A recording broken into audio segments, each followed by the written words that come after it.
यार मैं जो आप शुरू में भी इंट्रोडक्शन में बात कर रहे थे कि मैं वायरल हुआ हूँ, तो वो वायरलिटी मेरी नहीं है, वो बाबर आजम की है। वो that is the impact of that brand जिसकी लोग बात करते हैं कि ब्रांड नहीं है, लेकिन वो ब्रांड है और वो हमें मानना पड़ेगा। मुझे एक बड़ा खूबसूरत वाक़या याद आ गया before we get to anything else. 2012 में मैं अपना पासपोर्ट बनवाने गया।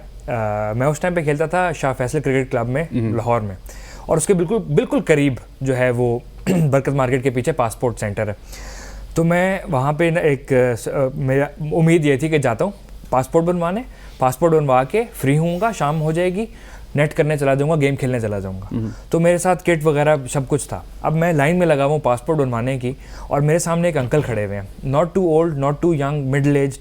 तो ऐसी बातचीत होती रही, क्रिकेट का कोई मैच चल रहा था, मैं जो है ना वो देखता रहा, न्यूज़ पढ़ रहा था। तो वो मुझसे पूछते हैं, क्योंकि लाइन थी और कुछ करने को नहीं था, कि बेटा क्रिकेट खेलते हो? मैं कहा जी खेलता हूँ। कहते बाबर आजम का नाम सुना है? मैंने कहा जी मैंने कोई ख़ास तो नहीं सुना।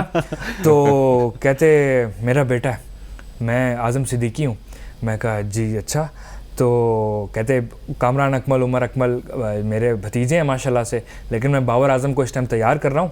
अंडर 19 खेल चुका है, लेकिन बहुत जल्द आप लोगों को देखने को मिलेगा। पिक्चर भी आ रही है उनकी, ये पिक्चर, ये बाबर आजम है। This is 2006। ये सामने आपको नीचे उमर अकमल नज़र आएंगे। ये साउथ अफ्रीका की एक टीम आई हुई थी, और आपको बिल्कुल लेफ्ट पे जो नज़र आ रहे हैं वो नदीम ज़फ़र साहब हैं। जी जी। तो मेरे उस टाइम कोच नदीम ज़फ़र साहब थे। 2006-2007 में नदीम ज़फ़र साहब बाबर आजम के भी कोच थे।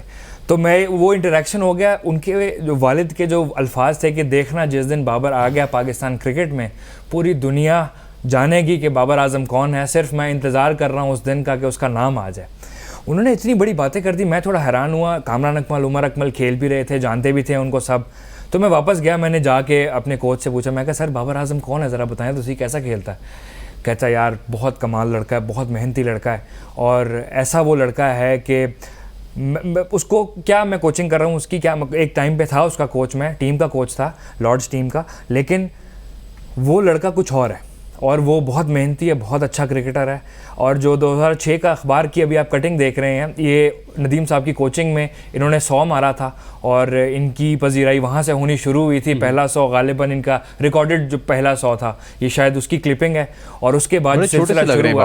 आप सिर्फ ये देखें कि एक बाप ने जो ख्वाब देखा था अपने बेटे के लिए, ठीक है, वो ख्वाब कहाँ से कहाँ पहुँच गया, और आज हम उसी ख्वाब की ताबीर सामने पूरी दुनिया के होते हुए देख रहे हैं। इसी बात में एक छोटी सी बात कहना चाहूँगा कि लोग जो ख्वाब देखते हैं और जो ख्वाब देखना चाहते हैं, उनको सपोर्ट करें, करते रहें।